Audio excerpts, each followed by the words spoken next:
B word. I'm Steve Lee, the lead of Square Crypto, and I'm here today to moderate a discussion about Bitcoin that will span from what makes it special to the its relationship with energy, the community ethos, and the future of Bitcoin. I'm joined by three special guests.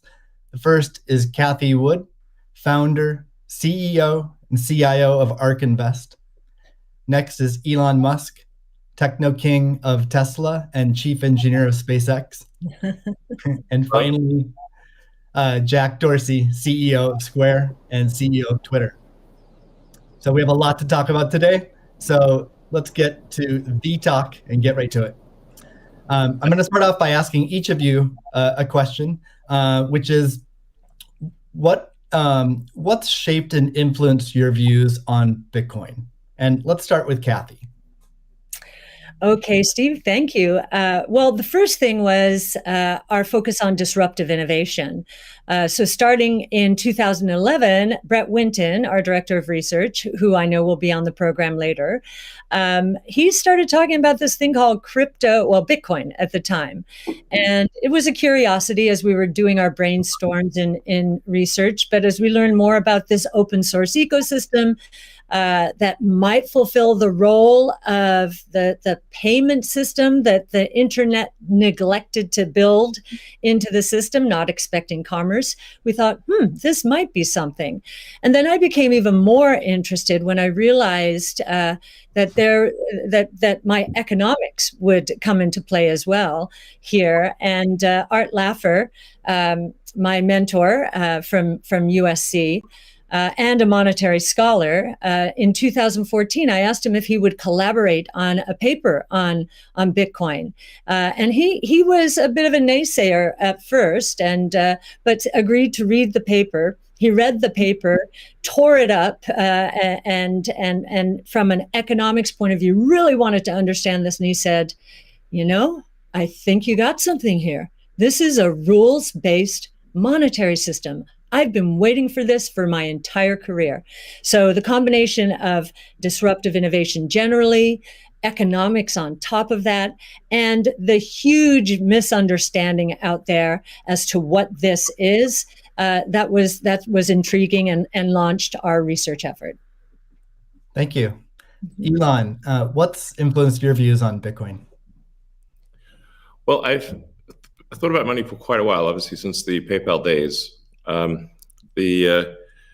then the companies that preceded that, X.com, which I created, and Confinity, which Peter Thiel, Max Levchin, Luke Howry, and others created. We combined the companies and made PayPal. So I've been thinking about money for a long time. And really, it's best to think of money as an information system, primarily an information system for labor allocation. For practical purposes, it exists in a series of heterogeneous databases, like very different databases in bank mainframes around the world. It moves quite slowly in reality. It seems to move fast sometimes, and it does with PayPal, which is real time. But the vast majority of the systems out there are batch processing. So the actual reconciliation may take 1 to 5 business days, sometimes longer. And you have the ACH system, which is ancient and still in operation, which allows transfers effectively like a check would be an ACH transfer, but it's not secure. And you've got the credit card systems, which are also not secure. It would be like handing your username and password to a stranger in a restaurant if you buy a meal. So there's definitely an opportunity for something that is better from an information theory standpoint. So and there you can think of it like data on a network. I think is the way to view it. What has the most throughput? What has the least error? What drops the fewest packets? Fraud, for example, being a source of error. And government interference in currencies being a source of error. But it's fundamentally an information system. So I think it makes sense to support something that improves the quality of information with which we conduct the economy.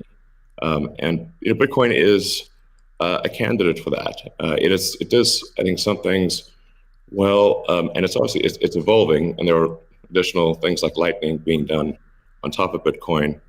Um, but Bitcoin per se is mostly solving for scarcity, or rather solving for uh,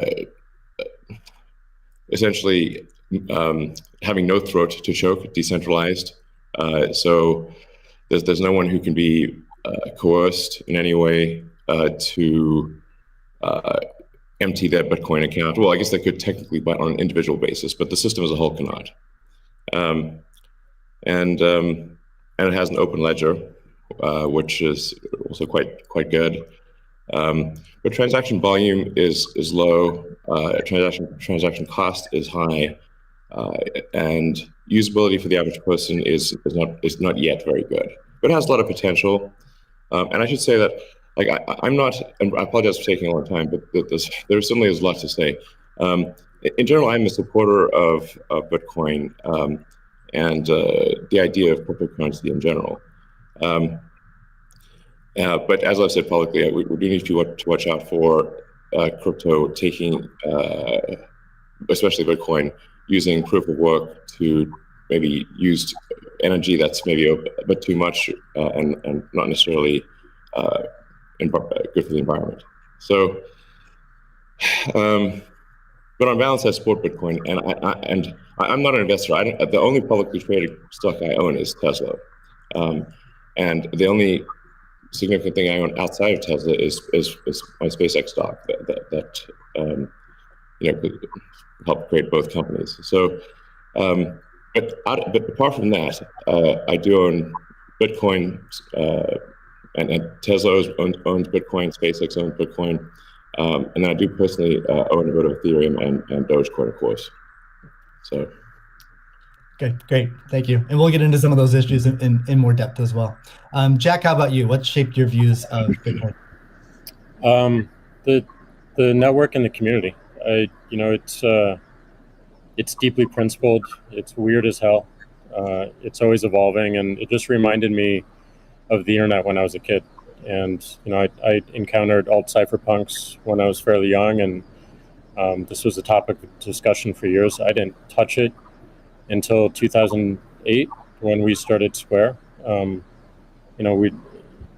and teams at X and PayPal inspired a lot of what we were trying to do, trying to bring in more to a physical world. But we encountered this crazy predatory system that was slow, that was obtuse. And I think, one of the things that we tried to do, which X and PayPal also tried to do, is build an abstraction layer around this complication and around this predatory nature that the financial industry can tend to be, and make it work for people. But when I saw Bitcoin in 2009, you see a chance to replace the whole foundation. And everything that Elon was talking about in terms of ACH and the credit card networks were built with very different agendas in a very different time frame. And it's crazy that they still exist, and they have scaled, but they just are not relevant to today, and they're certainly not relevant to the future, especially when you consider the entire world and countries like Nigeria or Ghana or India, and its interconnection with countries like the United States and Canada and all over Europe. So what really drove my thinking and drives my passion around it is, like, if the internet gets a chance to get a native currency, what will that be? And to me, it's Bitcoin, because of those principles, because of that creation story, because of its resilience, because of the number of tests it's been. But what inspires me the most is just the community driving it. It just reminds me of the early internet. It's the only reason that I have a career, because I learned so much from people like who are building Bitcoin today, and I continue to learn in that sense, and I'm so grateful for it. So that's a good segue into the next question I'd like to ask you, Jack. Is you said before that Bitcoin changes everything. Can you speak more to that? Well, I just think that a lot of what we experience in life, when you really get down to the foundation, a lot of our monetary policies, a lot of our monetary systems cause so much distraction and so much cost. And when you get to a system where you have the potential for people to truly own it, they can verify it themselves. You don't have to have trust going in. You don't have to trust it at all. You can verify it through source code or whatever your appetite is, and that any particular person can help drive the future of it. And at the same time, it's not controlled by any state. It's not controlled by any bank. It's not controlled by any corporation. And these three parties of people who participate in the network, people who mine, and also the developers, constantly debating the correct roadmap and the way forward, is a beautiful thing. And I don't know of many other consensus-based models that have existed at that scale for this long with this amount of success. And we're still fairly early. So when, I met a woman in Ethiopia 2 years ago, and she was trying to create the lift for Ethiopia. Elon, I think I reached out to you at that time as well because she really wanted some Teslas. She still has to take paper fiat cash from her passengers and pay all of her drivers in the same way because there's no monetary system that she can utilize. There's nothing digital. And Africa as a continent is hugely interconnected from a monetary standpoint, but also hugely taxed in that same way. So a lot of the potential that I see, the internet having a native currency helps her build her business in a much faster way. And also, if you consider something like Bitcoin existing before YouTube, before Twitter, before Facebook, a lot of the business models that we have today would not be the same. We would certainly not have the dependency we have upon the advertising business model if Bitcoin existed pre-Twitter. And I think the amount of business models that it enables, the amount of innovation it enables going forward, especially when you can consider the whole internet instead of going country by country by country by country, which you have to whenever you're doing with finance, it really just opens the aperture. And that is what I want to see in my lifetime is a currency that is standard and sound for the internet that everyone can use. Great. A hallmark of Bitcoin is its fixed supply of 21 million coins. Elon referenced that earlier. It may be the first system that humans have created that humans cannot later change. Kathy, I'm curious, with your background in monetary history and macroeconomics, what are your thoughts on that type of system?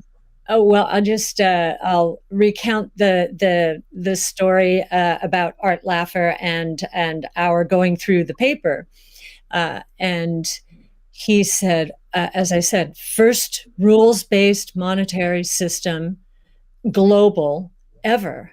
This is a very big idea. Once we had convinced him of the ecosystem itself.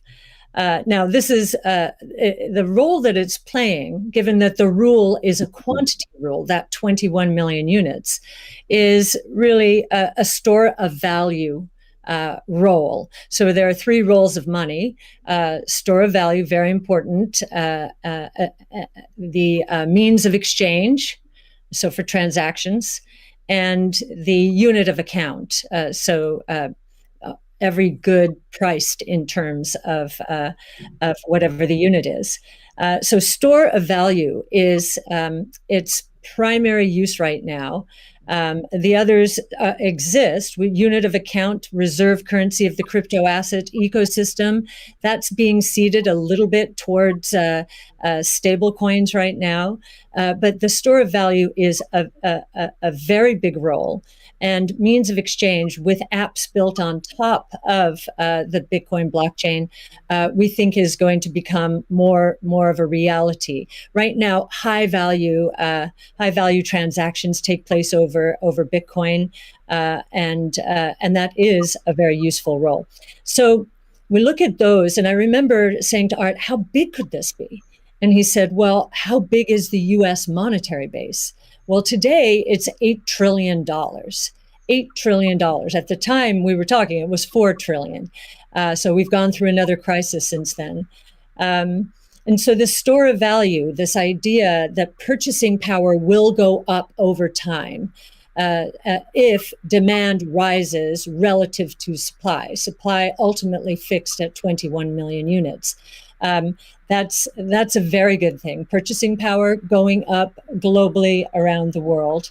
And this idea that it's a hedge against confiscation of wealth. And that can take place in a myriad of ways. But inflation, and especially hyperinflation in emerging markets, is the primary way. Talk about destroying purchasing power. So that's a very big idea. And I'll also mention deflation. In some ways, it's a hedge against deflation. I know some people are confused that we at ARC think that we're in a deflationary environment here in the United States. If that is true, the odds of a hyperinflation in the rest of the world, especially in emerging markets, is also true. So, but this deflation, and we learned from 0809, there's counterparty risk associated with deflation. And I think Bitcoin would be a hedge against that eventuality as well.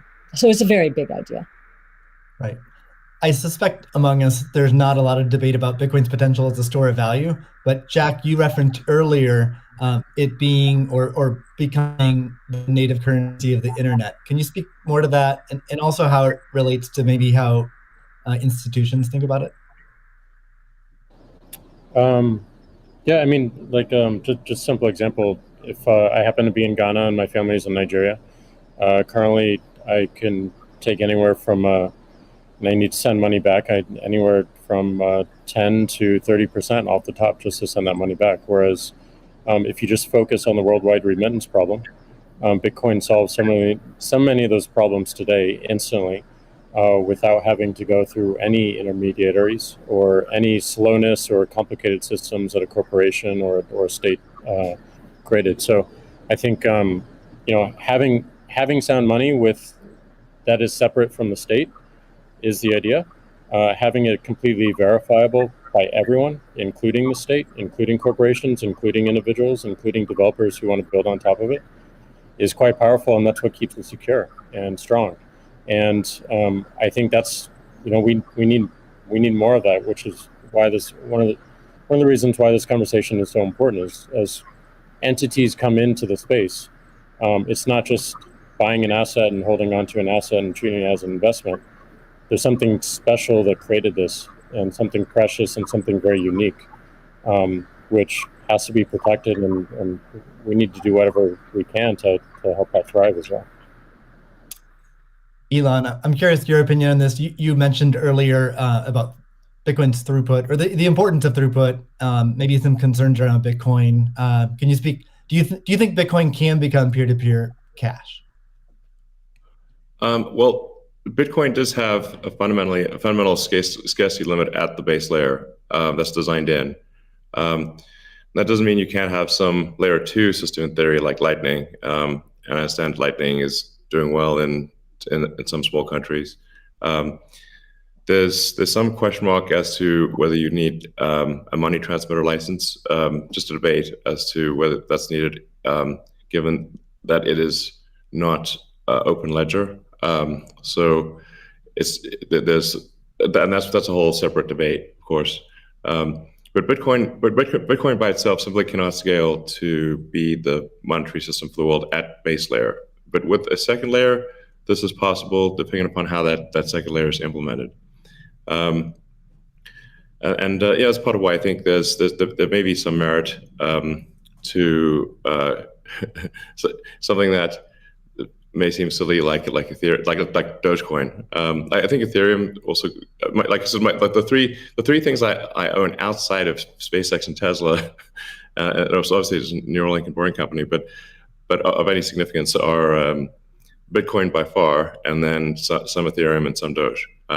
So if the price of Bitcoin goes down, I lose money. I'm not sort of I might pump, but I don't dump. it's not a case of I definitely do not believe in in getting the price high and selling or anything like that. And I would like to see Bitcoin succeed. I think there's some merit to this is not a slam on Bitcoin. There's some merit to considering something that has higher max transaction rates and a lower transaction cost, and kind of seeing how far you could take a single layer network where the exchanges act as a de facto second layer. I think you can probably take that further than people realize, and as bandwidth increases over time, latency decreases. SpaceX's Starlink is actually playing a role in this, and I think long term people will probably have access to worldwide access to gigabit level connectivity at low latency, and so at low cost. And so then your base layer could do a lot of transactions if you take that into account. So yeah, but like I said, Bitcoin with a layer 2 system, so they could scale to do a vast number of transactions. Same goes for Ethereum. Question about the scaling at the layer 1. The concern from the past 5 years of debate in the Bitcoin community is that would sacrifice too much decentralization and hurt the censorship-resistant properties of Bitcoin. I'm curious if what are your thoughts on that? Are you sensitive to that? And are you concerned about losing some of the special properties of Bitcoin or another cryptocurrency by scaling at layer 1? Yeah, I mean, these things it's helpful to use the physics tools of thinking and say, scale up, scale down, and see if it still makes sense. So if scaling up the transaction block doesn't make sense, why don't you scale it down? And have it be, so that somebody, with a laptop from 2008 can still run a Bitcoin node. Why not slow it down? Oh, you want to slow it down? Well, maybe you're at the wrong number then. there's actually there's members in the community that do want to slow it down, but I understand your point. It's silly. The reality is the average person is not going to run a Bitcoin node. So this is and Bitcoin. It was a lot of clever ideas, but these parameters were set. I don't know in 2008 or something, maybe 2009. And there's been some improvements since then, but not a lot. So, it's sort of like there was still in 2008 there was still a non-trivial number of people on modems. So, now it is quite common to get 100 megabit connection just for a house. Some houses have gigabit connections. So, and that trend is obviously in the direction of higher bandwidth and lower latency. And if somebody else doesn't do it, Starlink certainly will. So I have high confidence that you will be able to maintain a decentralized finance system while still having a much bigger blockchain, aka ASCII text ledger, a hash ledger. You can make the hash ledger bigger without suffering from decentralization as the average connectivity improves, obviously. One idea would be to to put a Bitcoin full node in Starlink terminals. That way more people would be running it. Actually, I have run this by the team at one point. I had this idea, which is kind of off the wall, but let's say you need a little space heater. And normally your space heater would just be pure entropy. Well, what if that space heater was also a Bitcoin, Ethereum, Doge mining node? Pick your currency. And so then you'd be heated up, and you would also mine your crypto and have connectivity in one. I love that idea. Yeah, I mean, better than running a space heater. Absolutely. Are there any other so you're drawn to Dogecoin a little bit. Are there any other gaps in Bitcoin that you see that cause you to be drawn towards Dogecoin? Oh, I think, I mean, I think there's a, Doge has the Doge community. I think is somewhat irreverent, obviously, and has great memes and loves dogs, and I love dogs and memes, and it doesn't take itself too seriously, and I think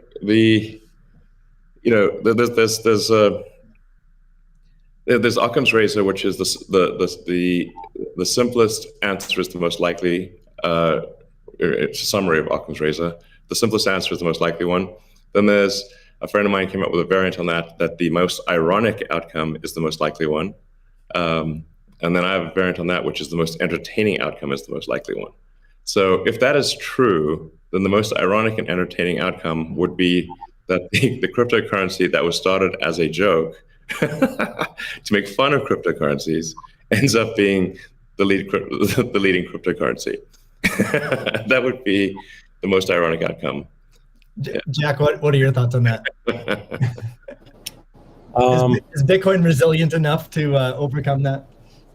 I think it's resilient, but also I think like you find, I mean, that's what attracts me to Bitcoin in the first place is the irreverence. A lot of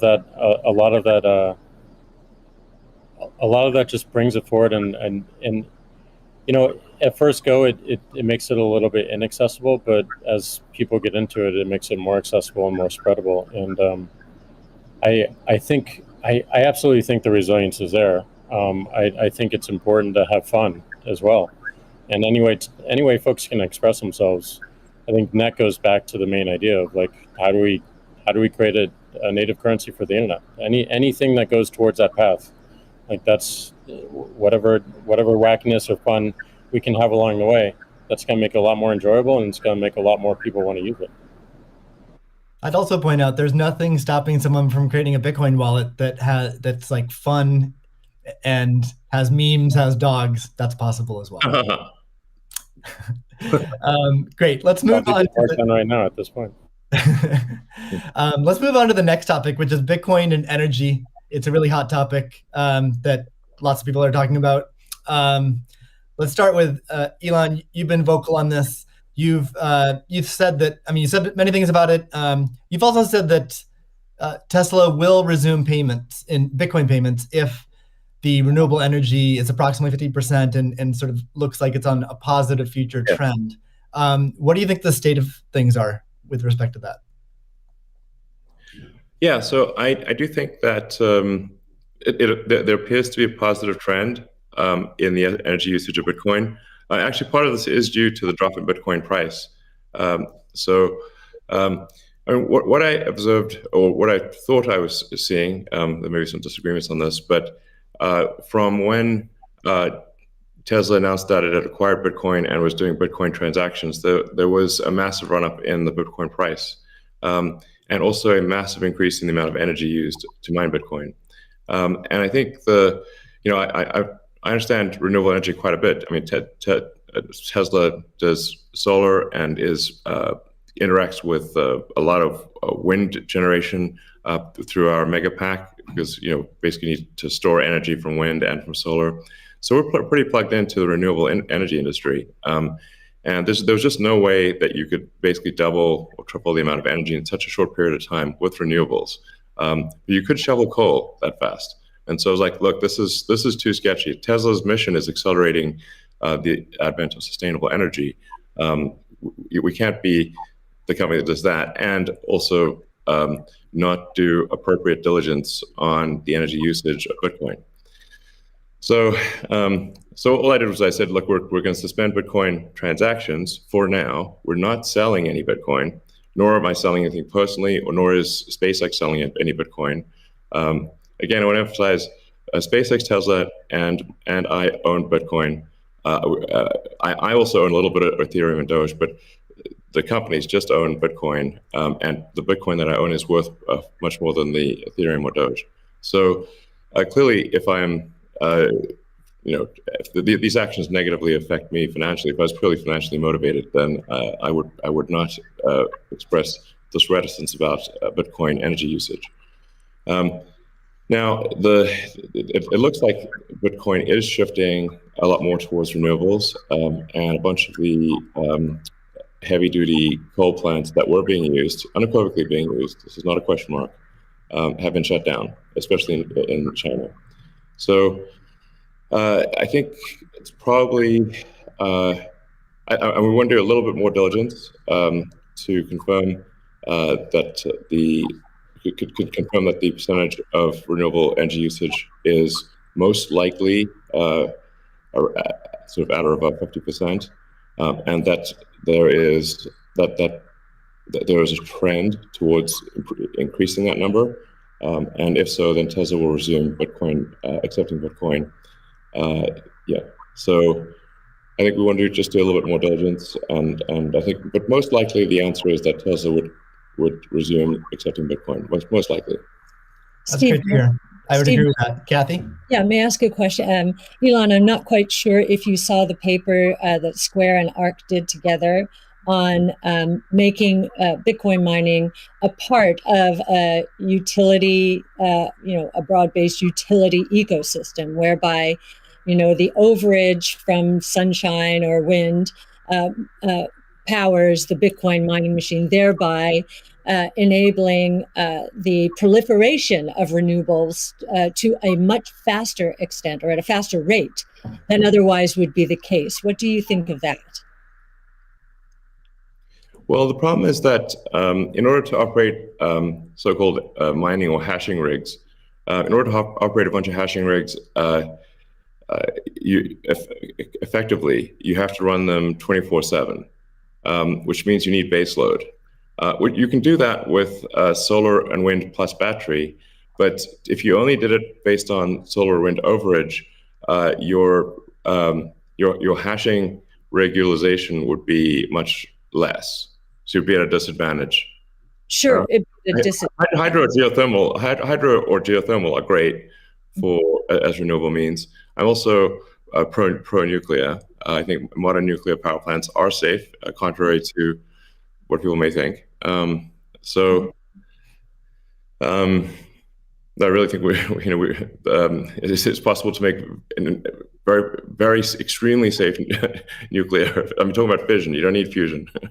And then, of course, fusion. You just got that big fusion reactor in the sky called the sun. It comes up every day. But I think a combination of solar and wind plus stationary storage will get you that base load, so you can run hashing 24/7. Okay, Jack, I'm curious. You've stated that Bitcoin incentivizes renewable energy. That's what we're talking about now. Do you have any additional thoughts on that? Yeah, I mean, everything that Elon said and Kathy mentioned, but it's also incentivizing a lot of innovation in just energy space and just like looking at unused energy. There's a company called Great American Mining that caps the methane flares on oil fields to power their rigs. And you just imagine, and you mentioned nuclear, Elon, as well, and just imagine all the unused energy that is just being wasted every single day. And being able to get that energy and converting it into a secure, sound money system for the planet feels like a worthy trade-off. And that's the sort of incentive that I think is most powerful, is like, how do we reuse what is being currently just dumped on the ground and wasted and not considered, and how do we do that at scale? And I think that's a bigger conversation that I think is missing. But I agree with everything that Elon has said, and also the paper we put forth. I'm curious if any of you have thoughts on how what the industry can do to accelerate the transition to renewable energy. And like Elon specifically, could Tesla Energy or Starlink play a role? Well, I think Tesla can play a role. Tesla's literal reason for existence. The reason I've put so much of my life energy into Tesla, which is a lot. In fact, I would say that I've had some pretty tough life experiences, and Tesla is responsible for probably 2/3 of all personal and professional pain combined. Just to give you a sense of perspective there. So this is a hella hard situation. But we do solar, commercial solar, solar retrofit, as well as the solar roof, and we make consumer battery packs called Powerwall for houses and small businesses, and then the utility scale, which are gigantic. We've done now a number of gigawatt hour installations. That's a lot. That's a lot. And a lot of them actually have been for load leveling the grid. Mostly they are, and combined with the first really big one we did, which is 100 megawatt installation in Australia. That's actually helped stabilize a huge portion of the South Australian grid, because it's able to react so fast. In fact, at first, because they've got a billing system in Australia that I think works at the sort of millisecond level, and we were operating at the microsecond level. So the system was operating so fast that the measuring system couldn't see it. But so Tesla's certainly doing a lot to enable renewables, especially wind and solar. And in fact, the limiting factor for us right now is cell production. So we need to both internally get the Tesla internal battery cells produced, as well as increase supply from suppliers. And generally, when I talk to our suppliers, and they say, how many cells would you like us? How many cells can you make? Because sometimes they're like concerned, like, well, is Tesla going to compete with them on cells? I'm like, no. If you want to make the cells, be our guest. It's just that we need a crazy number of batteries, and they need to be done. It obviously needs to be mined and produced and manufactured in an ethical and environmentally sound way. So, at Tesla, we really do aspire to be the good guys, to be a company that people can believe in. That doesn't mean we don't make mistakes, but that's what we try. So, but I think generally hydro, especially existing hydro, is good for mining. Geothermal, there's lots of places in the world that have geothermal energy. Like I said, nuclear is also good. I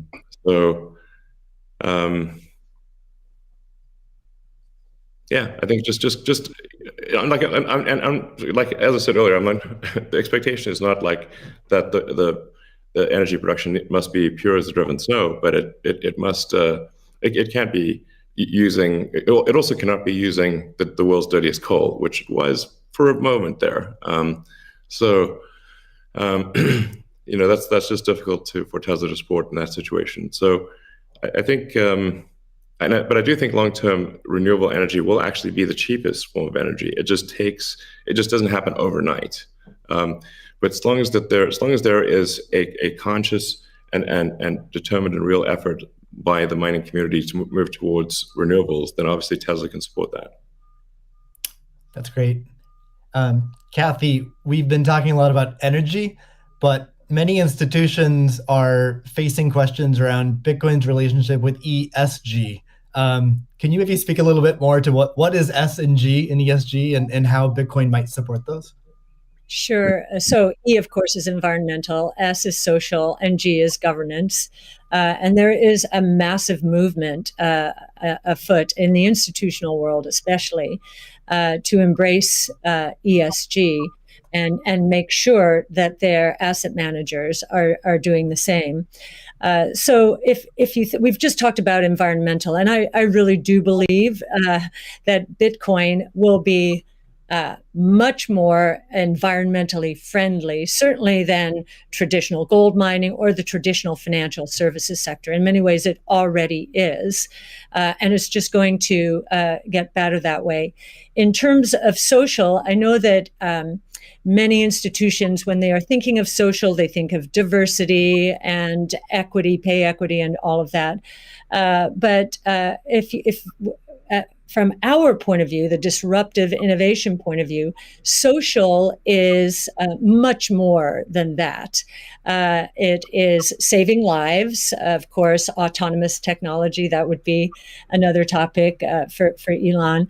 But in this case, allowing access to payment technology, as Jack is saying, everywhere around the world without friction. And just back to the remittance example, I think if I've got these stats correctly, there are certain countries in the world that are incredibly dependent on remittances for GDP. Tonga, 37%, El Salvador, which just deemed Bitcoin legal currencies, 24%, Nepal, 24%. And I think the remittance industry globally, roughly 700 billion. So saving people these egregious fees, think about it, you're paying anywhere from 8% to, as Jack said, 30% of your $100 that you're sending back to your family. That is social responsibility, I would submit, as is just the economic empowerment that Bitcoin will enable. We've talked about that already. And I know that Alex Gladstein is going to be talking later about, the 4.3 billion people in the world who are hostage to authoritarian regimes, or the 1.3 billion who are living in double-digit and triple-digit inflation, if not more. Saving them from the destruction of their purchasing power certainly is a noble social goal. So we expand social to be much more than the traditional ESG community. And then on governance, you've got the transparency of the ecosystem. It's completely transparent, unlike the opaqueness of financial systems and the toll takers in the traditional financial world. And I think a huge part of governance in the Bitcoin ecosystem is